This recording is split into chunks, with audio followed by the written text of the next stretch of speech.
गौतम बुद्ध के जीवन से जुड़ी कई लोकप्रिय कहानियां हैं, लेकिन इन कहानियों में अमृत खेती से जुड़ी कई जानकारी भी है। जी हां, ऐसी खेती जिसमें हल की जरूरत नहीं होती, न कोई बैल की और न ही किसी बीज की। इस कहानी में गौतम बुद्ध ने अमृत की खेती के रहस्य के बारे में बहुत कुछ बताया है। वहीं एक बार भगवान बुद्ध भिक्षाटन करते हुए एक किसान के द्वार पर पहुंचे थे। भिखारी को अपने दरवाजे पर आता देख किसान ने लापरवाही से कहा, श्रमण, मैं खुद हल चलाता हूं और फिर अपना पेट भरता हूं। आपको भी हल जोतना चाहिए और बीज बोने चाहिए। इसके बाद कड़ी मेहनत करके भोजन करना चाहिए। किसान की बात सुनकर बुद्ध मुस्कुराए और बोले, हे अन्नदाता, मैं भी खेती करता हूं।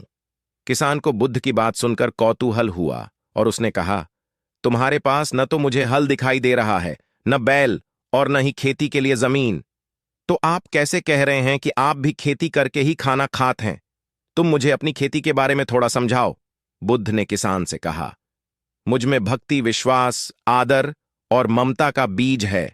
मन की पवित्रता, उपवास और धर्म के लाभ के लिए पालन किए जाने वाले नियम, इंद्रियों पर नियंत्रण, तपस्या, योगाभ्यास, समाधि, ब्रह्मचर्य, तपस्या के रूप में वर्षा और जीवित प्राणियों के रूप में ज्योति और हल है।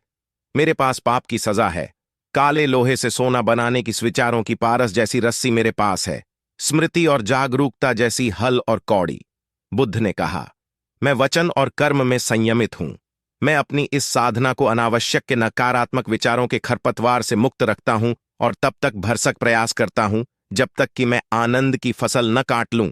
असावधानी के कारण ही आसुरी वृत्ति वाले काल से हार जाते हैं और अप्रमाद अर्थात साधु प्रवृत्ति वाले ब्रह्म के रूप में अमर हो जाते हैं। यह अप्रमाद मेरा बैल है जो विघ्न देखकर भी कभी पीछे नहीं हटता, डायरेक्ट शांति धाम ले जाते हैं।